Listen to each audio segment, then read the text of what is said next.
ನಮಸ್ಕಾರ ಎಲ್ಲರಿಗೂ. ಇಂದು ವಿಷ್ಣು ಗಾಯತ್ರಿ ಮಂತ್ರದ ಬಗ್ಗೆ ತಿಳಿಯೋಣ. ಮೊದಲು ಗಾಯತ್ರಿ ಮಂತ್ರ ಮತ್ತು ಅದರ ಅರ್ಥ ತಿಳಿಯೋಣ. ವಿಷ್ಣು ಗಾಯತ್ರಿ ಮಂತ್ರದ 2 ರೂಪಗಳಿವೆ. ಮೊದಲನೆಯ ಮಂತ್ರ ಓಂ ವಿಷ್ಣವೇ ಚ ವಿದ್ಮಹೇ ವಾಸುದೇವಾಯ ಧೀಮಹಿ ತನ್ನೋ ವಿಷ್ಣು ಪ್ರಚೋದಯಾತ್. ಮಂತ್ರದ ಅರ್ಥ: ನಾನು ಭಗವಾನ್ ವಿಷ್ಣುವನ್ನು ಧ್ಯಾನಿಸುತ್ತೇನೆ. ಭಗವಾನ್ ವಾಸುದೇವ ನನಗೆ ಉನ್ನತ ಬುದ್ಧಿಯನ್ನು ಕೊಡು ಮತ್ತು ಭಗವಾನ್ ವಿಷ್ಣುವು ನನ್ನ ಮನಸ್ಸನ್ನು ಬೆಳಗಿಸಲಿ. ಎರಡನೇ ಮಂತ್ರ ಓಂ ನಾರಾಯಣಾಯ ವಿದ್ಮಹೇ ವಾಸುದೇವಾಯ ಧೀಮಹಿ ತನ್ನೋ ವಿಷ್ಣು ಪ್ರಚೋದಯಾತ್. ಮಂತ್ರದ ಅರ್ಥ: ನಾನು ಭಗವಾನ್ ನಾರಾಯಣನನ್ನು ಧ್ಯಾನಿಸುತ್ತೇನೆ. ಭಗವಾನ್ ವಾಸುದೇವ ನನಗೆ ಹೆಚ್ಚಿನ ಬುದ್ಧಿಶಕ್ತಿ ಕೊಡು ಮತ್ತು ಭಗವಾನ್ ವಿಷ್ಣುವು ನನ್ನ ಮನಸ್ಸನ್ನು ಬೆಳಗಿಸಲಿ. ವಿಷ್ಣು ದೇವರ ಬಗ್ಗೆ: ಬ್ರಹ್ಮಾಂಡದ ರಕ್ಷಕನಾದ ಭಗವಾನ್ ವಿಷ್ಣುವನ್ನು ಪ್ರಪಂಚಾದ್ಯಂತ ಪೂಜಿಸುತ್ತಾರೆ. ಅವನ 10 ಅವತಾರಗಳು ಅವನ ಪಾತ್ರವನ್ನು ವೈಭವೀಕರಿಸುವ ಪ್ರಬಲ ಕಥೆಗಳನ್ನು ಹೊಂದಿವೆ. ಭಗವಾನ್ ವಿಷ್ಣುವು ಆದಿಪುರುಷರಲ್ಲಿ ಒಬ್ಬರು. ಅವರನ್ನು ಸರ್ವೋಚ್ಚ ದೇವರು ಎಂದು ಕರೆಯಲಾಗುತ್ತದೆ.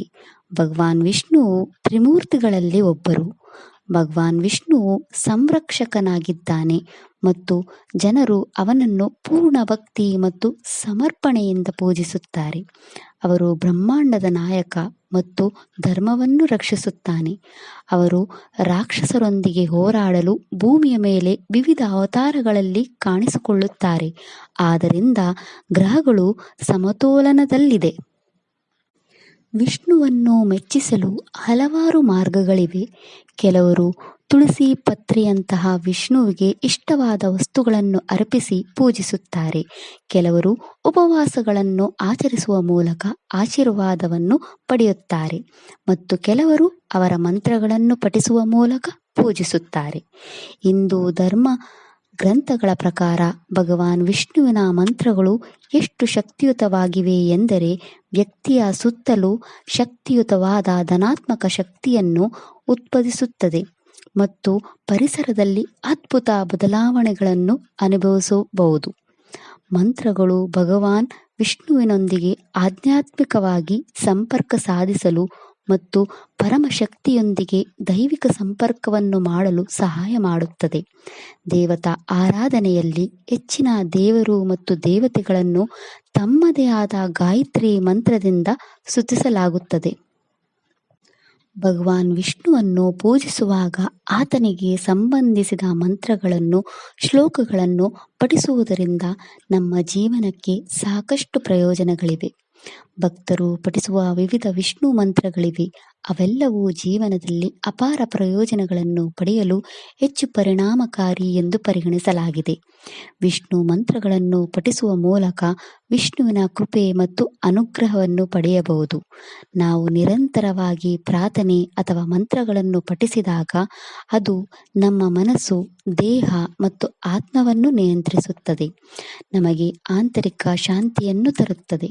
ವಿಷ್ಣು ಮಂತ್ರಗಳು ಅತ್ಯಂತ ಶಕ್ತಿಶಾಲಿ ಮತ್ತು ರಕ್ಷಣೆ, ಶಕ್ತಿ, ಯಶಸ್ಸಿಗೆ ಬಳಸಲಾಗುತ್ತದೆ ಎಂದು ಹೇಳಲಾಗುತ್ತದೆ. ವಿಷ್ಣು ಮಂತ್ರಗಳು ನಮ್ಮ ಗುರಿಗಳನ್ನು ಸಾಧಿಸಲು ಮತ್ತು ಸಂತೋಷದಿಂದ ಬದುಕಲು ಸಹಾಯ ಮಾಡುತ್ತದೆ. ಈ ಮಂತ್ರವನ್ನು ಪಠಿಸುವುದರಿಂದ ಆಗುವ ಪ್ರಯೋಜನಗಳೇನೆಂದರೆ, ವಿಷ್ಣು ಗಾಯತ್ರಿ ಮಂತ್ರವು ವಿಷ್ಣುವಿನ ಅತ್ಯಂತ ಜನಪ್ರಿಯ ಮಂತ್ರಗಳಲ್ಲಿ ಒಂದಾಗಿದೆ. ಇದು ಅತ್ಯಂತ ಜನಪ್ರಿಯ ಗಾಯತ್ರಿ ಮಂತ್ರದ ರೂಪಾಂತರವಾಗಿದೆ. ವಿಷ್ಣು ಗಾಯತ್ರಿ ಮಂತ್ರವನ್ನು ಪಠಿಸುವ ಮೊದಲು ವಿಷ್ಣು ಮೂಲ ಮಂತ್ರವನ್ನು ಜಪಿಸಬೇಕು. ಅದು ಓಂ ನಮೋ ನಾರಾಯಣಾಯ ಮತ್ತು ಇದರ ನಂತರ ವಿಷ್ಣು ಗಾಯತ್ರಿ ಮಂತ್ರವನ್ನು ಪಠಿಸಬೇಕು. ಏಕಾದಶಿ ತಿಥಿ, ಹುಣ್ಣಿಮೆಯ ದಿನ, ಬುಧವಾರ ಮತ್ತು ಶನಿವಾರ ಸಮಯದಲ್ಲಿ ವಿಷ್ಣು ಗಾಯತ್ರಿ ಮಂತ್ರವನ್ನು ಪಠಿಸಲು ಉತ್ತಮ ಸಮಯ. ವಿಷ್ಣು ಗಾಯತ್ರಿ ಮಂತ್ರವನ್ನು 11 ಬಾರಿ, 108 ಬಾರಿ ಅಥವಾ 1008 ಬಾರಿ ಜಪಿಸಬಹುದು.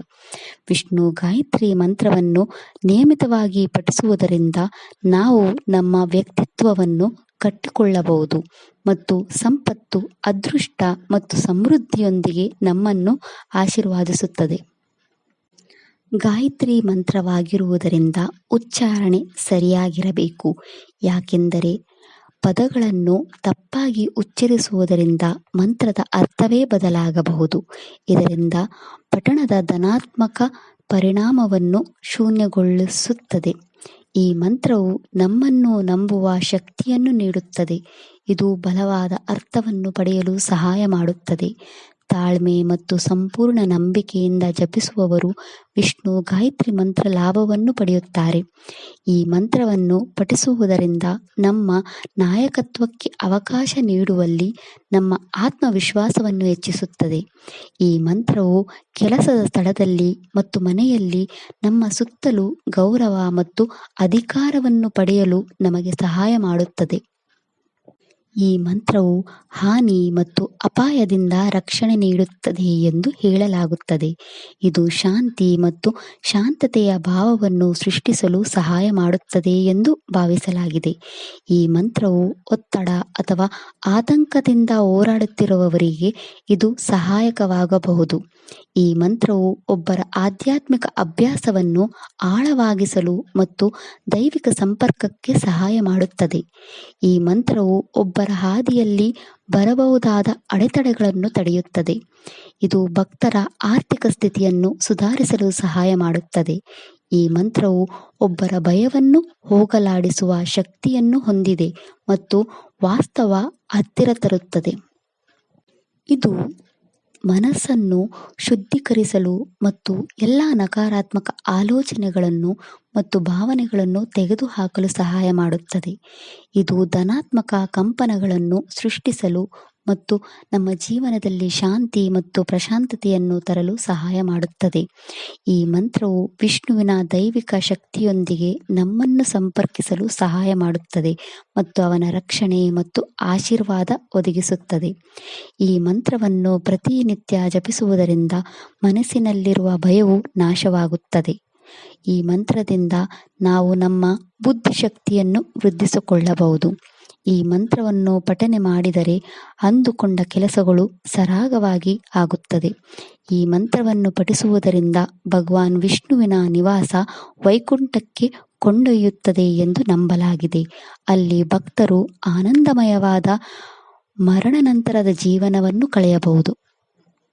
ಜನರು ತಿಳಿದೋ ತಿಳಿಯದೋ ಮಾಡಿದ ಎಲ್ಲ ಕೆಟ್ಟ ಕರ್ಮಗಳನ್ನು ಹೋಗಲಾಡಿಸಬಹುದು. ಇದು ಮನಸ್ಸು, ದೇಹ ಮತ್ತು ಆತ್ಮದಲ್ಲಿ ಸರಿಯಾದ ಸಮತೋಲನವನ್ನು ಸೃಷ್ಟಿಸಲು ಸಹಾಯ ಮಾಡುತ್ತದೆ. ಇದು ದೀರ್ಘಕಾಲದ ಕಾಯಿಲೆಗಳಿಂದಲೂ ರಕ್ಷಣೆ ನೀಡುತ್ತದೆ. ಈ ಮಂತ್ರ ಪಠಿಸುವುದರಿಂದ ಒತ್ತಡ ಮತ್ತು ಆತಂಕವನ್ನು ಕಡಿಮೆ ಮಾಡಲು ಸಹಾಯ ಮಾಡುತ್ತದೆ. ಇದು ಅಕಾಲಿಕ ಮರಣದಿಂದ ರಕ್ಷಣೆ ನೀಡುತ್ತದೆ. ಈ ಮಂತ್ರ ಪಠಿಸುವುದರಿಂದ ಸಕಲ ಐಹಿಕ ಸುಖಭೋಗಗಳನ್ನು ಪಡೆಯಬಹುದು. ವಿಷ್ಣು ಗಾಯತ್ರಿ ಮಂತ್ರವು ತುಂಬ ಶಕ್ತಿಯುತವಾದ ಮಂತ್ರವಾಗಿದೆ ಮತ್ತು ಹಿಂದೂ ಧರ್ಮದಲ್ಲಿ ಹೆಚ್ಚು ಪೂಜ್ಯವಾಗಿದೆ. ಭಗವಾನ್ ವಿಷ್ಣುವು ಮನಸ್ಸಿನಿಂದ ಎಲ್ಲ ರೀತಿಯ ಭಯ ಮತ್ತು ಭ್ರಮೆಗಳನ್ನು ತೆಗೆದುಹಾಕುತ್ತಾನೆ. ಹೀಗೆ ಈ ಮಂತ್ರವನ್ನು ಪಠಿಸುವುದರಿಂದ ಜನನ ಮತ್ತು ಮರಣದ ಚಕ್ರದಿಂದ ಮುಕ್ತರಾಗಬಹುದು ಮತ್ತು ಮೋಕ್ಷವನ್ನು ಪಡೆಯಬಹುದು. ಇದಿಷ್ಟು ವಿಷ್ಣು ಗಾಯತ್ರಿ ಮಂತ್ರದ ಬಗ್ಗೆ.